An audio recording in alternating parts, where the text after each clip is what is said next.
The USB drive arrived on a Tuesday morning, tucked inside a manila envelope with no return address. Evan Lark turned it over in his hands, studying the simple piece of plastic that would destroy his marriage in the next 60 seconds. He slid it into his laptop without hesitation. The video file opened to shaky footage of a hotel room, expensive sheets, champagne bottles, and his wife Celia pressed against a man who wasn't him. The timestamp read 3 days ago, Saturday night, the night of Nia Granger's bachelorette party. Evan's coffee grew cold as he watched Celia laugh, kiss another man's neck, and stumbled toward the bed. The camera followed them, capturing everything with clinical precision. At the bottom corner, a text overlay appeared. Thought you should know. T. His phone buzzed, a number he didn't recognize. Evan, it's Theo Marsh, from Jefferson High. I was working the party Saturday night. Evan remembered Theo, quiet kid who got picked on until Evan stepped in junior year. Apparently Theo remembered too. Why? Evan asked, his voice steady despite the earthquake in his chest. Because you saved my life once, Theo said. Now I'm returning the favor. The call ended. Evan sat in his cramped insurance office, surrounded by claim files and fluorescent lighting, watching his marriage collapse in high definition. Celia appeared on screen again, whispering something to her lover that made him laugh. The man's face came into focus. Adrian Kearns from Celia's logistics company. Evan closed the laptop.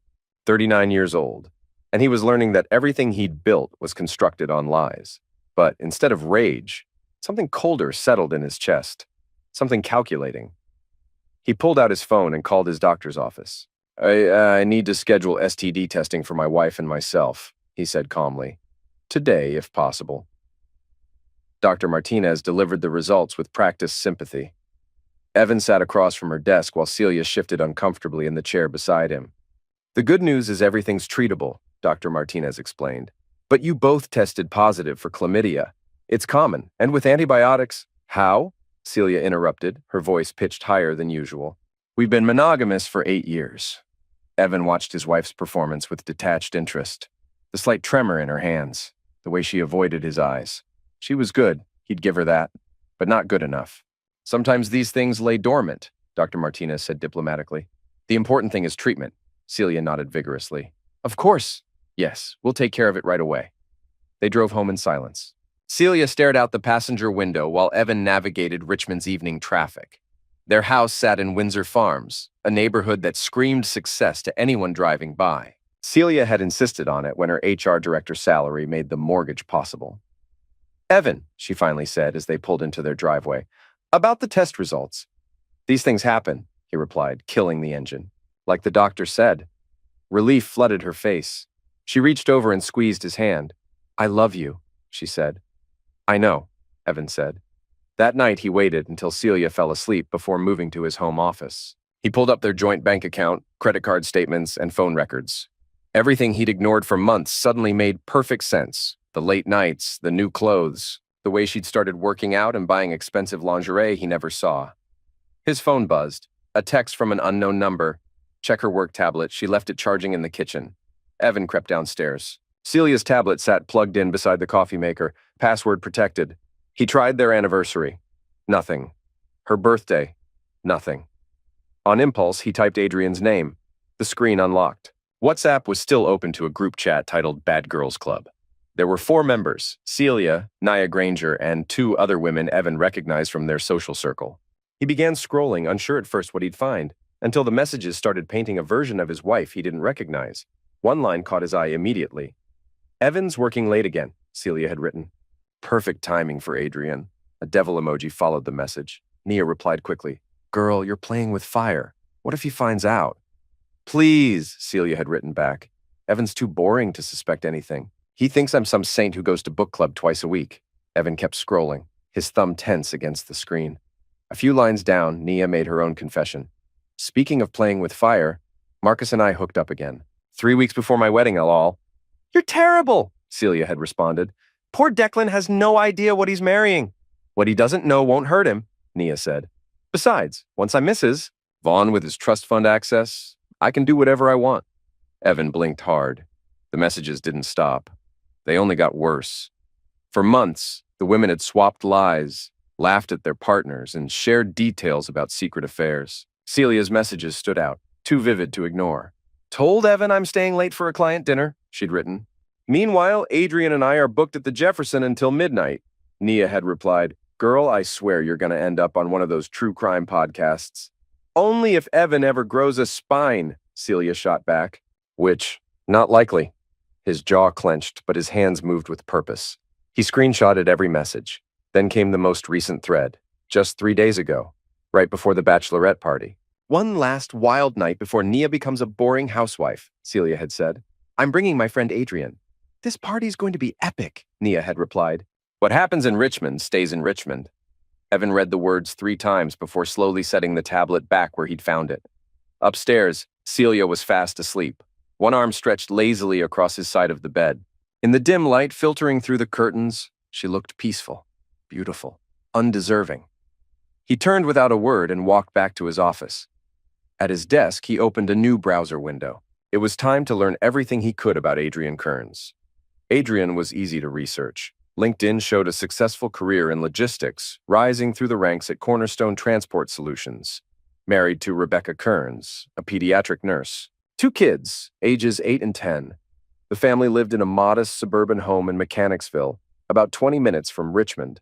Evan cross-referenced Adrian's social media with Celia's. They'd been careful. No public interactions, no tagged photos. But metadata told a different story. Location services showed them at the same restaurants, the same hotels, the same coffee shops on the same days for the past 6 months. His phone rang. Theo, again. Did you look at the video? Theo asked. I did. There's more. I recorded audio from the hallway. Your wife and that other bride, Nia, they were talking about their men, saying some pretty nasty things. Send it to me. The audio file arrived minutes later. Evan plugged in headphones and listened to his wife's voice drift through hotel room walls. God, Evan is so predictable, Celia was saying. Same boring routine every night, same boring job, same boring everything. Adrian makes me feel alive again. At least you know what you're getting, Nia replied. Declan's sweet, but he's basically a golden retriever with a trust fund. Zero backbone. I need a man who can actually take charge, you know? That's why we have our side pieces, Celia laughed. Best of both worlds. Boring stability at home, excitement when we want it. Exactly. And after I marry Declan, I'll have enough money to really do whatever I want. Maybe even leave Richmond entirely. Start fresh somewhere more exciting. What about Declan? What about him? He'll be heartbroken for like 6 months. Then find some other woman to worship. Men like him always do. Evan saved the file and leaned back in his desk chair. The house was quiet except for the hum of central air conditioning. Outside, Richmond slept peacefully, unaware that several lives were about to change forever. He opened a new document and began typing. Plans needed to be made, timelines established, resources allocated. Evan approached revenge the same way he approached insurance claims, methodically, thoroughly, and with an eye toward maximum payout. By dawn, he had a strategy. The next morning, Celia bounced into the kitchen wearing yoga pants and a sports bra. She kissed Evan's cheek while he ate breakfast and read the Richmond Times-Dispatch. Good morning, handsome, she said brightly. I was thinking we should plan a weekend getaway soon. Maybe Virginia Beach? We haven't had couple time in forever. That sounds nice, Evan replied without looking up from his paper. When were you thinking? After Nia's wedding, I'll be so exhausted from all the maid of honor duties. She poured coffee into a travel mug. Speaking of which, I need to run errands for the bachelorette party today. Final details, you know? Evan nodded. What time will you be home? Probably late. You know how it is with wedding planning. She grabbed her purse and keys. Don't wait up. Drive safe, Evan said. After she left, he made 3 phone calls. The first was to Tommy Rodriguez, a private investigator he'd worked with on insurance fraud cases. The second was to Janet Mills, a divorce attorney whose reputation for aggressive tactics was legendary in Richmond legal circles. The third was to his bank. I need to transfer some funds into a separate account, he told his personal banker. Something my wife can't access. Of course, Mr. Lark, how much are we talking about? Everything. By noon, Evan had secured a PI, retained counsel, and moved 90% of their liquid assets into an account Celia didn't know existed. His name was removed from their joint credit cards, and he'd begun the process of documenting every shared asset for potential division. Tommy called him at 2 p.m. I've got eyes on your wife, the PI reported. She's at Adrian Kearns' apartment complex. Been there about an hour. Get photos, video if possible. Already on it. This guy's pretty sloppy about covering his tracks. Parked right out front in broad daylight. Evan drove to his insurance office and spent the afternoon processing claims. Workers' compensation fraud, suspicious house fires, staged car accidents. The same patterns repeated endlessly. People thinking they were clever, not realizing that lies always left evidence. At 6 p.m., Tommy sent him a photo gallery. Celia entering Adrian's building. Celia at Adrian's window, clearly visible and laughing. Celia leaving 3 hours later, hair mussed and lipstick gone. Evan forwarded the photos to Janet Mills with a note. Documentary evidence, more to follow. Celia came home at 8:30, claiming she'd been shopping for wedding decorations. She showed him bags from Target and Bath & Body Works as proof. How did the errands go? Evan asked. Exhausting, but productive. Nia's so particular about everything. I swear, bridezillas are real. She kicked off her shoes and collapsed on their couch. How was your day? Quiet. Processed some claims, nothing exciting. She snuggled against him while they watched Netflix. Evan stroked her hair and made appropriate responses to her commentary about the show. She felt warm and familiar against his side. For a moment, he almost forgot about the photos on his phone. Almost. Thursday morning brought an unexpected gift. Evan was reviewing claim files when his office phone rang. Mr. Lark, this is Marcus Chen from Cornerstone Transport Solutions. I understand you handle insurance investigations? Evan sat up straighter. That's correct. What can I help you with? We have a situation with one of our senior analysts. Possible misconduct involving company resources. We need someone discreet to look into it. What kind of misconduct? The sexual maltreatment variety. An employee reported inappropriate behavior, possible quid pro quo situations. We need documentation before we can take action. Evan smiled. I'd be happy to discuss this further. Who's the employee in question? Adrian Kearns. Know him? Not personally, but I can certainly investigate objectively. They scheduled a meeting for Friday morning. Evan hung up and immediately called Tommy. I need you to dig deeper into Adrian Kearns' work situation. Specifically, any complaints, HR issues, or inappropriate relationships with colleagues. On it. Anything particular I should look for? Everything. This guy's about to have a very bad week. That evening, Celia announced she was having dinner with Nia to discuss final wedding preparations.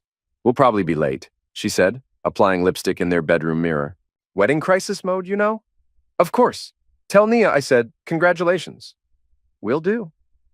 Evan waited 30 minutes after she left, then drove to Adrian's apartment complex. Tommy had given him the address, and sure enough, Celia's Honda was parked outside Building C.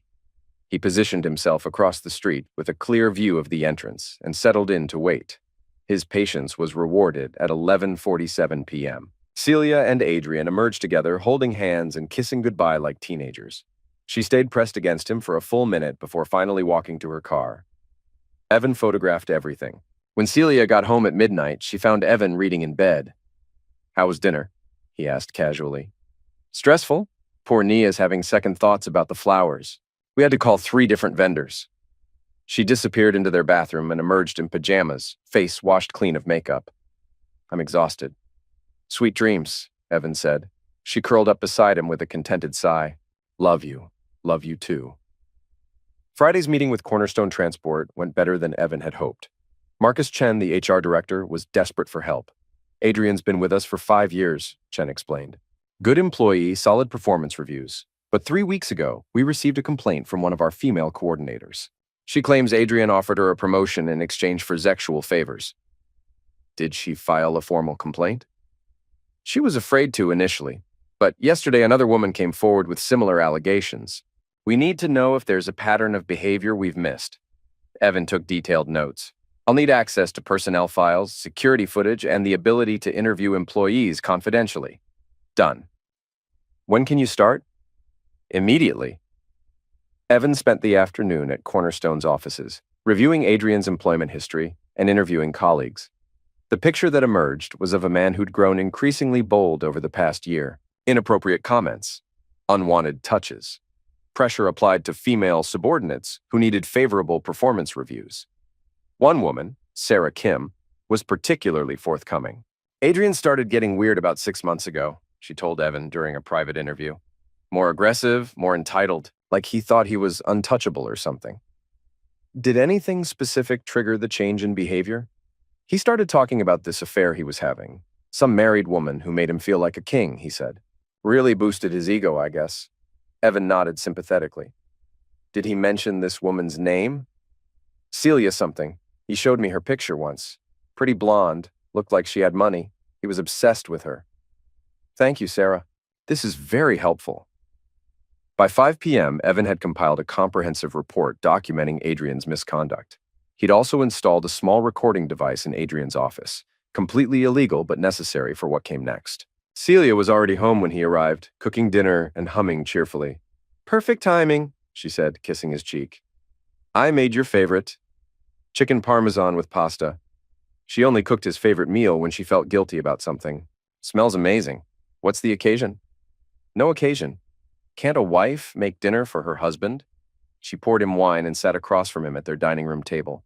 So how was work? Any interesting cases? Just the usual fraud investigations. Nothing too exciting. I was thinking, maybe we should take that vacation sooner rather than later. Things have been so stressful with the wedding and work and everything. We could use some us time. Evan twirled pasta around his fork, considering her words. You seem stressed lately. Anything specific bothering you? Celia's fork paused halfway to her mouth. Just the normal stuff. You know how demanding my job can be. And with Nia's wedding next week, she shrugged. It'll all settle down soon. I'm sure it will. After dinner, they watched a movie together. Celia fell asleep with her head on his shoulder, breathing softly against his neck. She looked peaceful, young, nothing like the woman he'd heard on that audio recording. Evan carefully extracted himself and went to his office. An email from Tommy was waiting with the subject line, pay dirt. The attached photo showed Adrian leaving work at 3 p.m. that afternoon, 2 hours early, and driving straight to a hotel in downtown Richmond. 30 minutes later, Celia's Honda pulled into the same parking lot. There were more photos. Adrian and Celia entering the hotel together. Adrian's hand on her lower back as they waited for the elevator. Timestamps showed they'd been inside for over 2 hours. Evan saved everything to a secure folder and began planning Phase 2. Saturday morning arrived gray and humid, typical for Richmond in late summer. Celia spent an hour getting ready for what she claimed was a dress fitting for Nia's wedding. I'll probably be gone most of the day, she told Evan. You know how these things go. Try on the dress, hate it, try on another dress, start over. Sounds exhausting. Need me to pick up anything while you're out? Just groceries if you get a chance. We're almost out of everything. She kissed him goodbye and left in a cloud of expensive perfume. Evan waited until her car disappeared around the corner, then called Tommy. She just left. Where are you? Already following her. She's not heading toward any bridal shops, by the way. She's going toward Adrian's place. Stay on her. I need to know everywhere they go today. Evan drove to the grocery store as promised, but instead of shopping, he sat in his car and made phone calls. The first was to Rebecca Kearns, Adrian's wife. Mrs. Kearns, my name is Evan Lark. I'm a private investigator working on a case that involves your husband. Could we meet briefly? I have some information you need to see. Rebecca's voice was cautious but curious. What kind of information? The kind that explains why your husband has been working late so often recently. They met at a coffee shop in Mechanicsville. Rebecca was younger than Evan had expected, maybe early 30s, with tired eyes and the slightly frazzled look of someone juggling career and small children. My husband's having an affair, she said without preamble after they sat down. That's why you called, isn't it? Evan nodded. I'm sorry, how long have you suspected? Months. He's been different, distracted, always on his phone. She stirred her coffee absently. I found hotel receipts in his car last week. Confronted him about it. What did he say? That it was work-related. Business meetings with clients? Rebecca laughed bitterly. I may be tired, but I'm not stupid. Who has business meetings at hotels on Saturday afternoons? Evan pulled out his phone and showed her one of Tommy's photos. Adrian and Celia entering the hotel yesterday. Her name is Celia Lark, he said quietly. She's my wife. Rebecca stared at the photo for a long moment. When she looked up, her eyes were bright with tears. How long? She asked. At least 6 months that I can prove. Probably longer. God. She covered her face with her hands. The kids. How do I explain this to the kids? You don't have to do anything right now, Evan said gently, but I think we can help each other. Adrian's about to face some serious consequences at work. If you're planning to leave him, now would be a good time to protect yourself financially." Rebecca wiped her eyes and looked at him with new interest. "What kind of consequences?" Evan told her about the sexual maltreatment complaints and his investigation. He also shared some of the photos Tommy had taken. Nothing explicit, just evidence of the affair. "I want copies of everything," Rebecca said when he finished. "And I want him to pay for what he's done to our family." "I can arrange that." They spent another hour planning. By the time they parted ways, Rebecca had the name of a good divorce attorney and a promise that Evan would share any additional evidence he uncovered. Tommy called as Evan drove home. "Your wife and her boyfriend just checked into the Jefferson Hotel, presidential suite. They're planning to make a day of it." "Perfect. Get photos of them entering and leaving. Timestamps on everything." "Already on it." "Oh, and boss, they stopped at a jewelry store first. Adrian bought something expensive." Evan felt his first real flash of anger since this whole thing started. A jewelry store. Adrian was buying his wife gifts with money that should have been supporting his actual family. Which store? Schwarzschild, downtown. They were in there for about 20 minutes. Evan drove to Schwarzschild and had a brief, productive conversation with the sales associate who'd helped Adrian. A little name-dropping and some fabricated story about insurance verification was all it took to learn that Adrian had purchased a $3,000 diamond bracelet for Celia, using a credit card that was probably already maxed out if Rebecca's suspicions about their finances were correct. Evan sat in his car outside the jewelry store and felt something cold and final settle in his chest.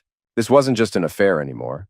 Adrian was making long-term investments in his wife, planning for a future that involved stealing her away from their marriage.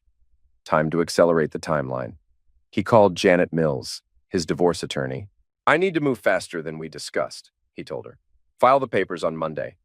I want her served at work, publicly, with maximum embarrassment." "Are you sure?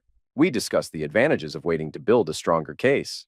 "The case is strong enough, and I want this done before she has a chance to hide any more assets or make any more plans with her boyfriend." "All right.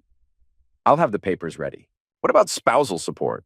"She won't be getting any. Trust me on that." Sunday passed quietly. Celia came home from her supposed dress fitting with shopping bags and a new diamond bracelet that she claimed was a gift from Nia for being such a wonderful maid of honor. "It's beautiful," Evan said, examining the bracelet. "Expensive looking."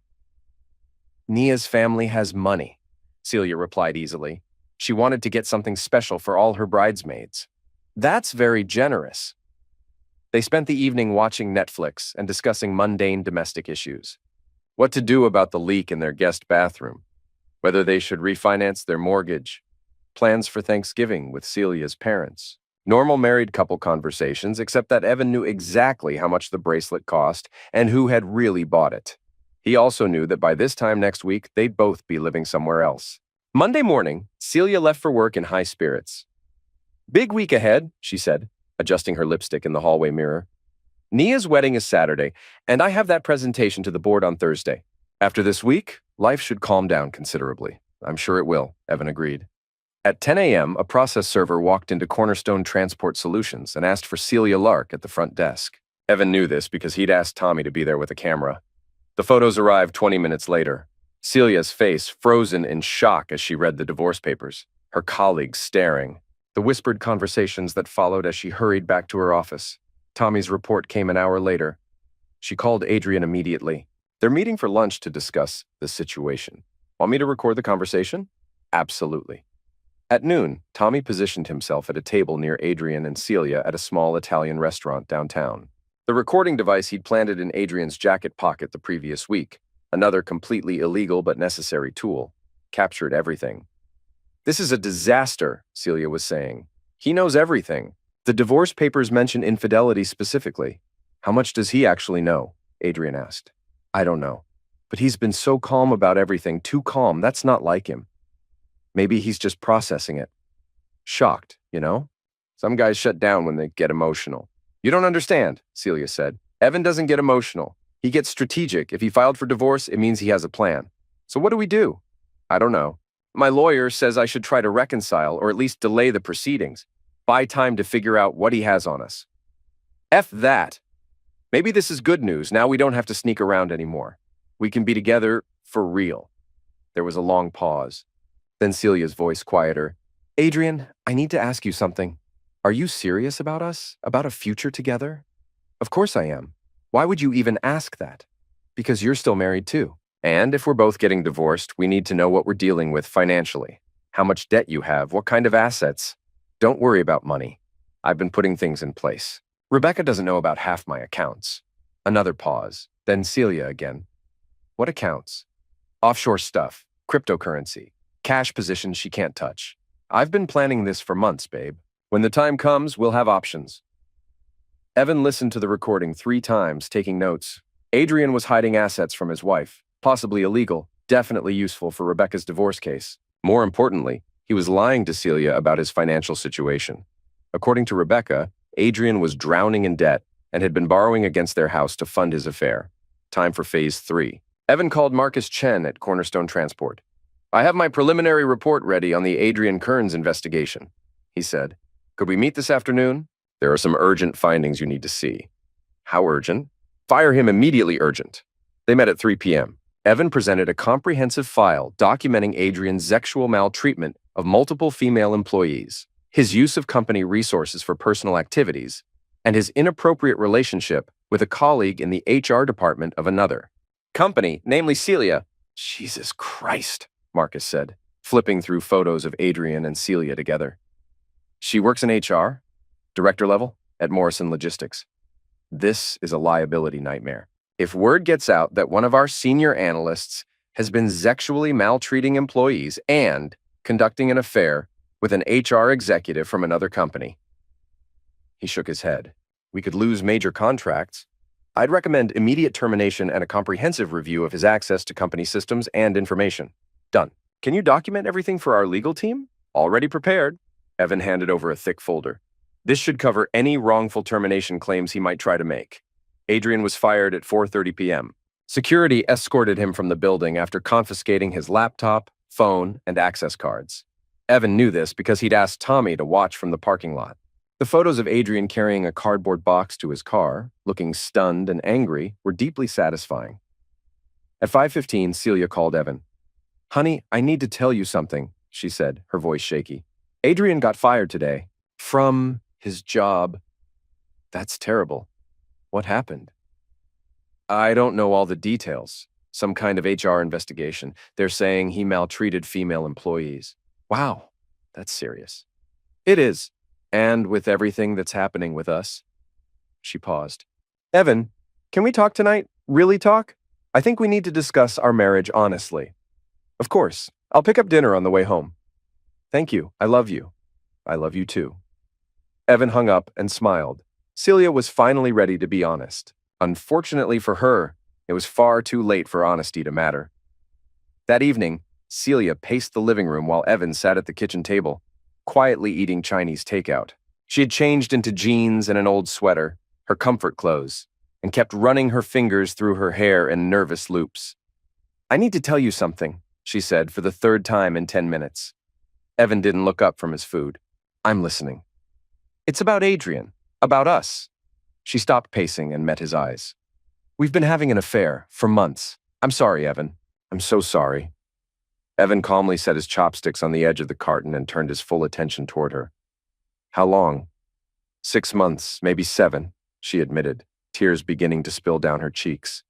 It just happened. We were working on a project together and he was so different from... She caught herself, then continued. From what I'm used to. Exciting. He made me feel young again. I see, Evan said quietly. Celia blinked in disbelief. That's it? That's all you have to say?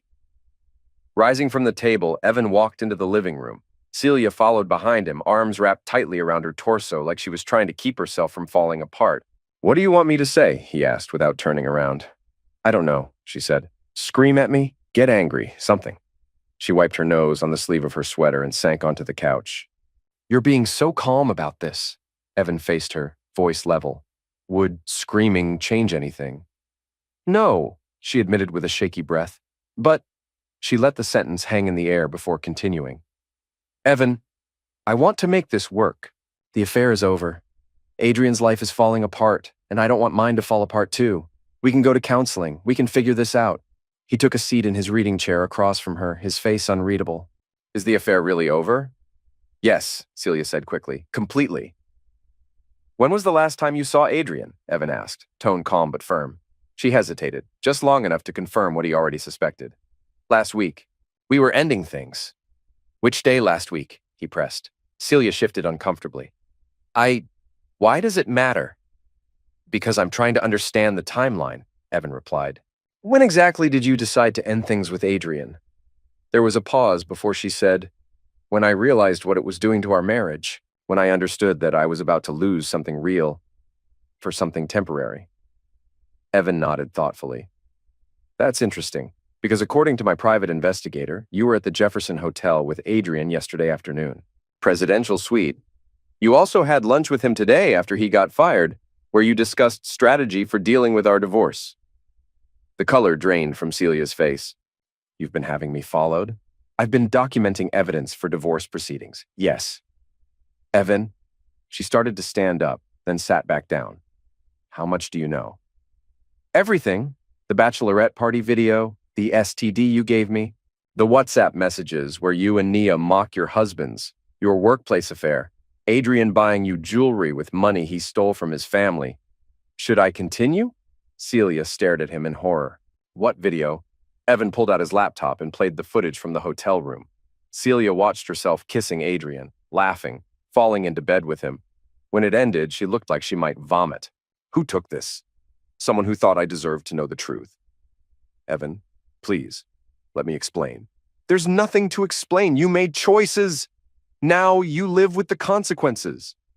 Celia started crying harder. What consequences? What are you going to do? I'm going to let you destroy yourself. I'm just providing the tools. What does that mean? Evan closed the laptop and looked at his wife, soon-to-be ex-wife, with something approaching pity. It means that Adrian has been lying to you about his financial situation. He's not hiding money from Rebecca. He's hiding debt. About $200,000 of it, according to my research. Credit cards, personal loans, a second mortgage he took out without Rebecca's knowledge. The affair with you has been expensive. Celia's crying began to slow, though her shoulders still trembled. That's not... He said he had offshore accounts, she whispered. Evan didn't flinch. He lied. Adrian is broke. Worse than broke. And now he's unemployed, facing multiple sexual maltreatment lawsuits, and going through a divorce where his wife knows about the hidden debt. Her head snapped up. How do you know all this? Because I've been talking to Rebecca, he said evenly. She's filing for divorce tomorrow. She's also reporting the hidden debt to the authorities as potential fraud. Celia stared at him in disbelief. You talked to his wife? We've become quite close, Evan replied. Betrayed spouses have a lot in common. Her expression shifted from shock to anger. Evan, this is crazy. You can't just destroy people's lives because you're angry. I'm not destroying anything, he said as he stood. I'm simply revealing what was already there. You and Adrian destroyed your own lives. I'm just making sure everyone else knows about it. There was a long pause. Then Celia looked up at him with pleading eyes. What about us? Our marriage? Our marriage ended the first time you slept with Adrian, Evan said flatly. Everything since then has just been paperwork. She sat in stunned silence. When she finally spoke, her voice was small, desperate. What do you want from me? What can I do to fix this? Nothing, he said, grabbing his coat. There's nothing to fix. There has to be something, she insisted. Money? I'll give you everything in the divorce. The house, my 401k, everything.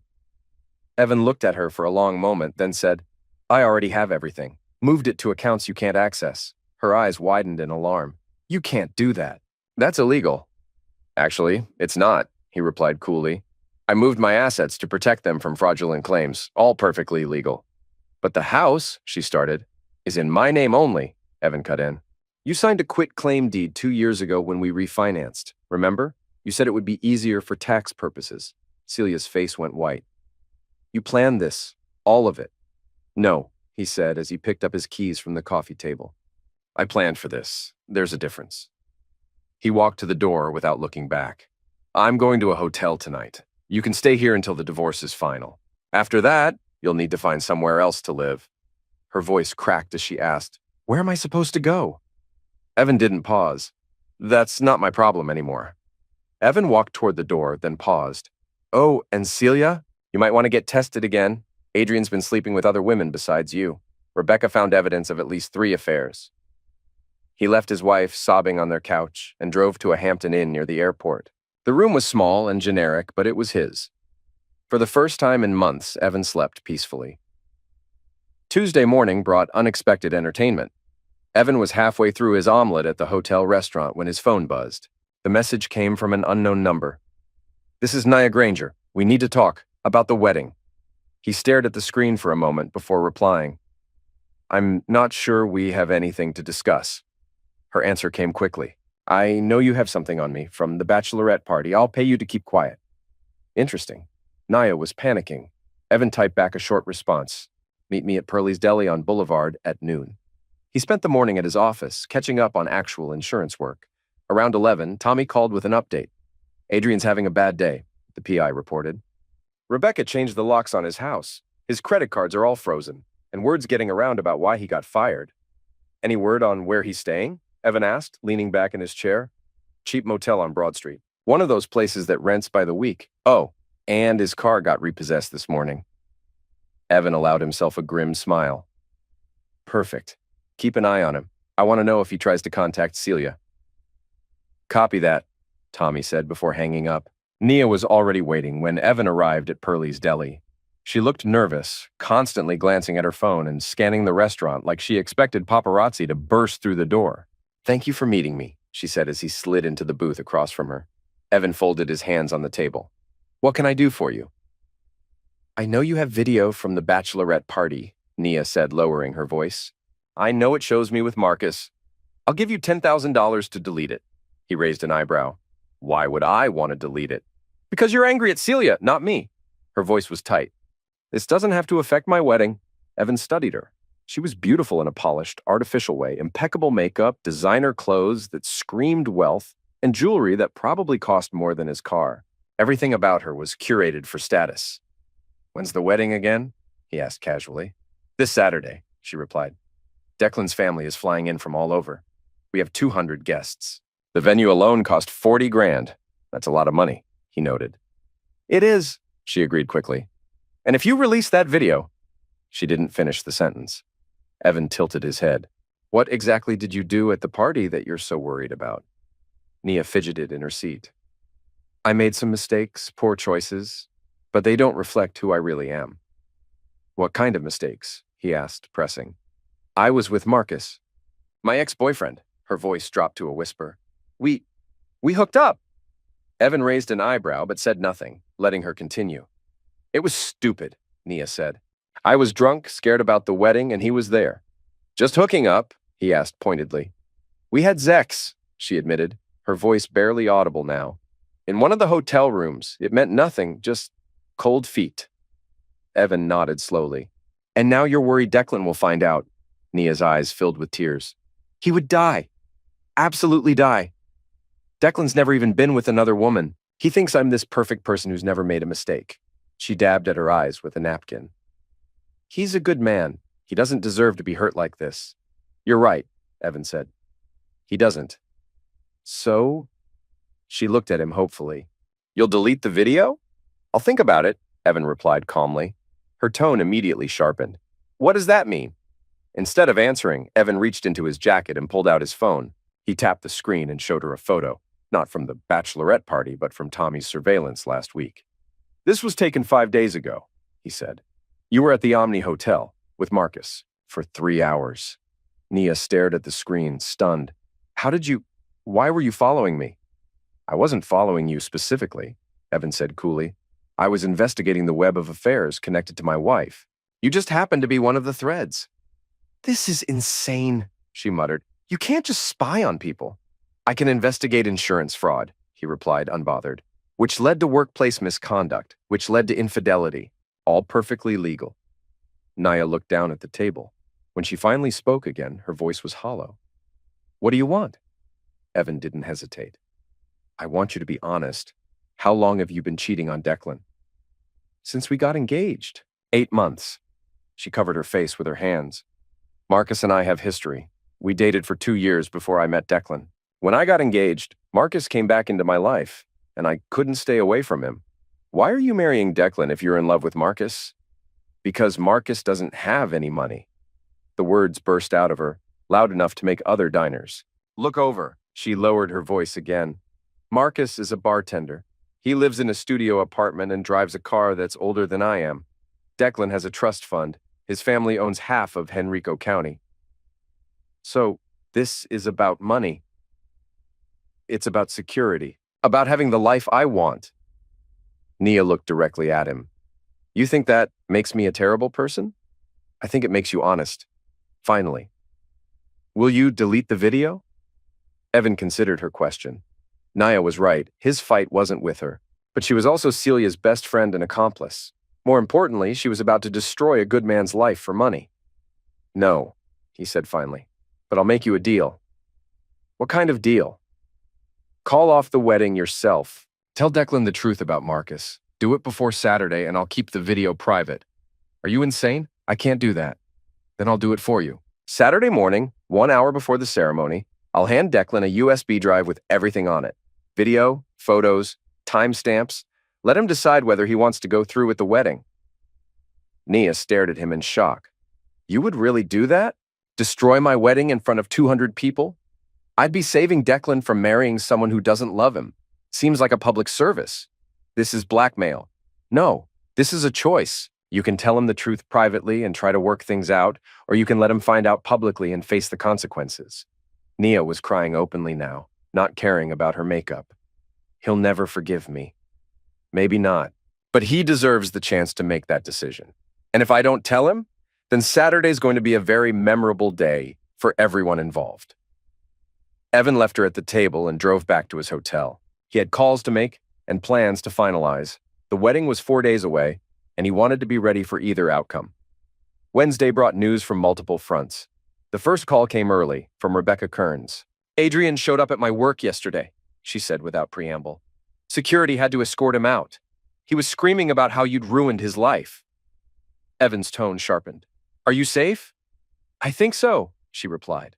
He's more desperate than dangerous right now, but I wanted you to know. He's getting unstable. I'll have someone keep an eye on him, Evan assured her. Any word on the divorce proceedings? My lawyer filed everything yesterday, Rebecca said. Adrian's going to be shocked when he realizes how much debt he's actually in. Turns out he's been hiding credit cards from me for years. How much are we talking about? Evan asked. Close to $300,000, she said bitterly, plus the second mortgage. He borrowed against everything we owned to fund his affair with your wife. Hotels, restaurants, jewelry, weekend trips. I paid for my own husband's betrayal without even knowing it. Evan felt a cold satisfaction settle in his chest. He'll be financially ruined. Completely, Rebecca confirmed. And his lawyer says the sexual maltreatment lawsuits at work are going to be expensive too. He might have to declare bankruptcy. Good, Evan said simply. The second call came an hour later. It was Janet Mills, Evan's divorce attorney. Celia's lawyer wants to negotiate, she said. They're offering a 50-50 split of all assets if you'll agree to no-fault divorce proceedings. Evan raised an eyebrow. What's their leverage? They don't have any, Janet replied. Her lawyer knows she's in a weak position. The offer is pure desperation. Decline it, Evan said firmly. I want fault-based proceedings with full documentation of the infidelity, Janet sighed. That's going to be messy and public. I'm counting on it, he said. By midday, the third call came from Tommy, the private investigator. He's been trying to contact your wife all day, Tommy reported, calling, texting, showing up at her work. She's not responding. Interesting, Evan said. Maybe Celia's smarter than I gave her credit for. Or maybe she's just scared, Tommy offered. Word around town is Adrian's completely lost it, drinking heavily, making threats, talking about getting revenge on everyone who destroyed his life. Keep watching him, Evan instructed. If he gets dangerous, call the police. Will do. Oh, and boss, Tommy added, heard through the grapevine that Nia Granger's wedding might be in trouble. Rumors about the groom having second thoughts. Evan allowed himself a small smile. Really? That's interesting. At 3 p.m., his phone buzzed with a text from Nia. I told him. About Marcus, about everything. The wedding's off. Are you happy now? Evan texted back. I'm proud of you for doing the right thing. Her response came within seconds. Declan won't even look at me. His family is furious. The vendors are keeping their deposits. I've lost everything. Evan didn't sugarcoat his reply. You've lost some money and some fake relationships, but you've gained your integrity back. Nia's final text was venomous. F you and your integrity. I hope you and Celia destroy each other. Evan didn't respond. He set the phone down, feeling a grim, quiet satisfaction that Declan Vaughn wouldn't be wasting his life on a woman who saw him as a bank account. Thursday morning brought the biggest surprise yet. Evan was checking out of his hotel. He'd finally decided it was time to find a more permanent apartment when his phone buzzed. The screen lit up with Celia's name. He picked up immediately. Evan? It's me, she said, her voice shaky and uneven. Something terrible has happened. His stomach dropped. What is it? Adrian attacked me last night at my office, she said, barely holding it together. Evan froze, his hand tightening around the phone. Are you hurt? I'm bruised. Scared, Celia admitted, her voice cracking. He was drunk and angry, going on about how he'd lost everything. His job, Rebecca, his future. He blamed me for all of it. Where are you right now? Evan asked, already moving toward the exit. I'm at the police station. I filed a report. They're trying to track him down. I'll be right there, he said, without hesitation. When Evan arrived at the Richmond Police Department's downtown headquarters, he spotted Celia in the waiting area. She looked terrible, pale, exhausted, with a distinct bruise darkening her left cheek. Despite everything that had passed between them, seeing her like that awakened an instinct to protect her, one he thought he'd buried. He sat beside her and kept his voice calm. Tell me what happened. Celia looked down at her hands as she spoke. I was working late, finishing reports before the divorce hearings. Adrian showed up around 8. He was drunk, furious. He kept saying I'd ruined his life, that everything going wrong was my fault. Did he threaten you? Evan asked. Her eyes flicked to his. He grabbed me, shook me, said if he was going down, he was taking me with him. She touched her cheek gently. When I tried to get away, he punched me. Jesus, Celia, he murmured, fist tightening. She looked around nervously. Security showed up before it got worse, but Evan, her voice dropped, almost a whisper. He's not done. He talked about making everyone pay. You, me, Rebecca, even Nia. He's completely lost it. Before Evan could reply, Detective Maria Santos appeared at the door to the lobby. Mrs. Lark, she said, we'd like to go over your statement one more time. Celia nodded, standing. Of course. As Evan started to rise, Celia reached for his hand, gripping it tightly. Stay, she pleaded. I know things are complicated between us, but right now I'm scared, and you're the only person I trust. He looked at her bruised face, her trembling fingers in his.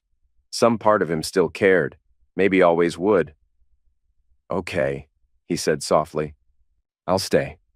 The questioning was thorough. Detective Santos probed gently but firmly. When did the affair begin? Has Adrian ever been violent before? Do you have somewhere safe to stay? Celia answered quietly, without evasion. I've been staying at the house, but if Adrian knows where I live, we'll have patrol cars drive by regularly, the detective assured her. But given his mental state, it might be smart to find a temporary place to stay. Afterward, Evan and Celia sat in his car just outside the precinct. The silence stretched, heavy and awkward, until Celia finally spoke. Thank you, she said, barely above a whisper, for staying with me in there. Evan kept his hands on the steering wheel. You don't need to thank me. I do. Her voice cracked again. After everything I've done. She looked away as tears welled up. I've been so stupid, Evan. About Adrian, our marriage, everything. He opened his mouth to speak, but she held up her hand. No, let me finish, she insisted. I thought Adrian was exciting because he was dangerous. Turns out he was just dangerous. She gave a bitter laugh and wiped her face with her sleeve. You want the truth? The real truth? Evan glanced over. If you want to tell me. I was bored, she admitted. With us, with my life, with being a responsible adult. Adrian made me feel young and reckless and alive. She paused, then added, but young and reckless is just a nicer way of saying stupid and selfish. Evan didn't respond. What was there to say? Celia took a breath, steeling herself. I know it's too late. I know you'll never forgive me. But I want you to know, I do understand what I threw away. You're a good man, Evan. You deserve so much better than me. He looked at her, eyes unreadable. Where will you stay tonight? I don't know, she admitted. A hotel, I guess. My parents' place is 3 hours away. Evan considered his options. The smart thing would be to drop her off at a hotel and walk away. Let her figure out her own problems. But Adrian was dangerous, and Celia was still his wife, legally, if not emotionally. "You can stay at my hotel room tonight," he said finally. "I'll sleep on the couch. Tomorrow you can make other arrangements." "You don't have to do that." "I know I don't have to. But Adrian's unpredictable right now, and I don't want you getting hurt worse than you already have." They drove to the Hampton Inn in silence. Celia called in sick to work while Evan phoned Tommy and Detective Santos. Adrian was still missing, but his car had been spotted near downtown Richmond. "We need to find him before he hurts someone else," Evan told Tommy during one of the calls. Tommy's voice crackled through the line. "Police are on it, but this guy's got nothing left to lose. Makes him dangerous." That evening, Evan and Celia ordered room service and sat on the bed, watching the news. It felt surreal. Two people once in love, now clinging to routine in a place that wasn't home. During a commercial break, Celia broke the silence. "Can I ask you something?" Evan muted the TV. "Sure." She didn't look at him when she spoke. "When did you know? About Adrian?" He leaned back against the headboard. "The day you got tested for STDs. Your performance in the doctor's office was convincing, but not perfect." Celia's eyes widened. "You knew for weeks and didn't say anything?" "I was gathering evidence, making plans," Evan said flatly. "Plans to destroy me?" she asked, her voice hardening. He turned to face her. "Plans to protect myself. Everything else was just consequences." "Fair enough," she murmured, then fell silent for a moment. The weight of everything unspoken settled between them. Finally, she asked, "What happens now? With us, I mean?" Evan kept his gaze steady. "The divorce goes through. You figure out your life. I figure out mine." "And Adrian?" Her voice trembled slightly. "Adrian faces the consequences of his choices, same as everyone else." By Friday morning, they had their answer. Evan's phone rang at 7 a.m. He picked up and heard Detective Santos on the other end. "We found him," she said. "Adrian Kearns. He's been arrested." "For attacking Celia?" Evan asked, sitting up straighter. "Among other things," Santos replied. "Turns out he's been busy. Broke into his ex-wife's house, stole jewelry and electronics, tried to use Celia's credit card at 3 different stores. Also left some threatening voicemails for his former boss." Evan let out a breath. "Is he going to jail?" "Oh, yes," Santos confirmed. "Multiple felony charges. He won't be bothering anyone for a long time." After hanging up, Evan turned to Celia, who sat at the small hotel table nursing a mug of coffee. "Adrian's been arrested," he said. Relief washed over her face. "Thank God. What for?" "Breaking and entering, theft, credit card fraud, making terroristic threats. He's going to be in jail for years." "Years?" she repeated, eyes wide. "He's facing federal charges for the credit card fraud, plus whatever Virginia adds for everything else." Celia stared down at her coffee, her voice soft. "So it's really over. All of it." "The criminal stuff, yes," Evan said. "Our divorce still needs to be finalized." "Right, the divorce." She glanced up at him, eyes glistening. "I know this sounds crazy, but part of me wishes we could start over. Pretend none of this happened." "We can't," Evan said, not unkindly. "I know," she replied, "but if we could, would you want to?" He paused, taking in the woman across from him. Still beautiful, still intelligent, still capable of laughter when she wasn't pretending to be someone else. But she was also the woman who'd betrayed him for 6 months, who'd handed him an STD, who'd laughed about him behind his back. "No," he said finally. "I wouldn't." "Because you can't forgive me?" "Because I can't trust you," he explained. "And without trust, we don't have anything worth rebuilding." Celia nodded slowly. Tears welled again. "I understand. I hope you do," Evan said. "And I hope you learn from this." She gave a bitter laugh. "What am I supposed to learn? That cheating is wrong? I already knew that." "No," Evan said, rising from the bed to pack his overnight bag, "that actions have consequences, that other people aren't just supporting characters in your story, that when you hurt people, they might hurt you back." She wiped her eyes with the back of her hand. "Is that what this was? You hurting me back?" Zipping his bag, Evan paused and looked at her one last time. "No," he said firmly. "This was me refusing to be a sufferer. There's a difference." 6 months later, Evan stood in the parking lot of Richmond International Airport, saying goodbye to a life he'd never wanted to leave but couldn't bear to stay in. The divorce had been finalized 3 months earlier. Celia had gotten a lawyer who specialized in damage control, but there wasn't much to control. The evidence against her was overwhelming, and Virginia's infidelity laws were unforgiving. She'd ended up with almost nothing: some clothes, her car, and enough money to start over somewhere else. Adrian was serving a 7-year sentence in federal prison. Rebecca had gotten a divorce, sold their house to pay his debts, and moved with the kids to North Carolina to be closer to her family. She'd sent Evan a Christmas card thanking him for helping her escape what she now realized had been an abusive marriage. Nia had left Richmond entirely after her wedding scandal. Last Evan heard, she was working as a real estate agent in Charlotte and dating a man who didn't know about her history with Marcus. Some people never learned. Declan Vaughn had sent Evan a bottle of expensive scotch with a note. "You saved my life. If you ever need anything, call me."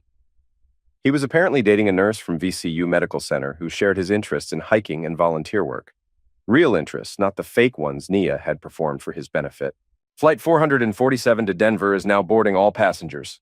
Evan picked up his carry-on bag and walked toward the gate. He'd taken a job with a Denver-based insurance company that specialized in complex fraud investigations. Better pay, better title, better life. A chance to start over in a place where nobody knew his story. His phone buzzed with a text message. The sender was listed as unknown, but he recognized the number. "Heard you're leaving town. Good for you. I hope you find happiness wherever you're going. I'm sorry for everything." See, Evan read the message twice, then deleted it without responding. Some conversations didn't need to continue. As the plane lifted off from Richmond, Evan looked down at the city that had been his home for 15 years. From 30,000 feet, it looked peaceful, orderly, like a place where bad things didn't happen to good people. But Evan knew better now. Bad things happened everywhere, to everyone. The trick was deciding how to respond when they happened to you. Some people became sufferers. Some people became villains. And some people, if they were smart and patient and willing to think strategically instead of emotionally, became survivors. The plane banked west toward Colorado, toward mountains and snow and a future that belonged entirely to Evan. For the first time in months, he smiled. 3 hours into the flight, his phone buzzed with a notification from his banking app. His investment account had hit a new milestone. Enough money to buy a house in Denver's foothills with a view of the Rockies and room for the dog he'd always wanted, but Celia had refused to get. Money that had once been theirs was now entirely his. Money that Celia had helped earn through her HR salary, but had forfeited through her betrayal. As the flight attendant offered him a drink, Evan pulled out his laptop and began researching dog breeds suitable for mountain living. German Shepherds looked promising, loyal, intelligent, protective, everything his ex-wife hadn't been. The plane flew through scattered clouds toward a setting sun, carrying Evan away from Richmond, and toward a life where he'd never again have to wonder who was lying to him or what he didn't know about the people he trusted. Some might call what he'd done to Celia and Adrian excessive, cruel even. But Evan preferred to think of it as educational. He'd taught them that actions had consequences, that betrayal had a price, that some men, when pushed too far, would push back harder than you ever imagined possible. It was a lesson he hoped they'd remember for the rest of their lives. Below him, Virginia disappeared into darkness, taking with it the last chapter of Evan Lark's old life. Ahead lay Colorado, possibility, and the kind of peace that only came from knowing you'd fought back against the people who tried to destroy you, and won.